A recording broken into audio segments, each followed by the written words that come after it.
बॉलिवूडचा blockbuster चित्रपट दंगल या आमिर खानच्या चित्रपटामध्ये छोट्या बबिताची भूमिका साकारणारी अभिनेत्री सुहानी भटनागर हिचं वयाच्या अवघ्या 19व्या वर्षी निधन झालंय.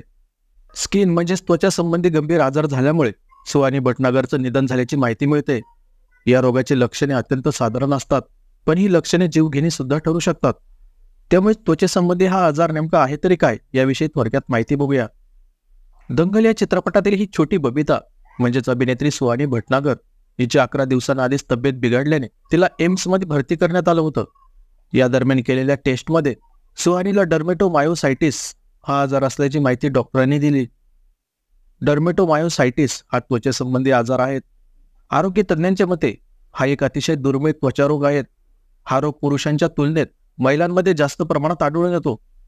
सुरुवातीला या रोगाची लक्षणे अतिशय साधी असतात, पण नंतर हा आजार अत्यंत गंभीर रूप घेऊ शकतो. या आजारामध्ये शरीराची रोगप्रतिकारक शक्ती खूपच कमकुवत होते. तसंच या आजारामुळे शरीर रोगांशी लढण्यास सक्षम राहत नाही. त्यावर स्टेरॉइड्स हाच त्याचा उपचार आहे, पण यामुळे रोगप्रतिकारक शक्तीवर आणखी परिणाम होण्याचा धोका असतो.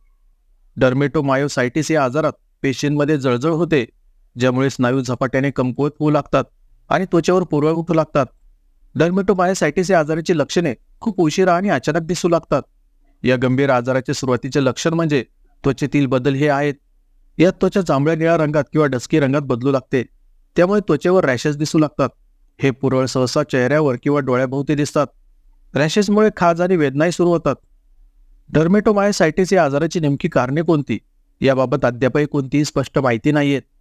पण हा आजार ऑटो इम्युन डिसऑर्डर सारखाच आहे. यामध्ये रोगप्रतिकारक शक्ती चुकून त्याच्या निरोगी ऊतींवर हल्ला करू लागते.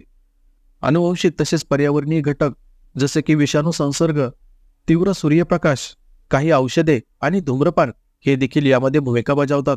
म्हणजेच हे देखील या आजारासाठी कारणीभूत ठरू शकतात. अभिनेत्री सुहानी भटनागर हिला भावपूर्ण श्रद्धांजली.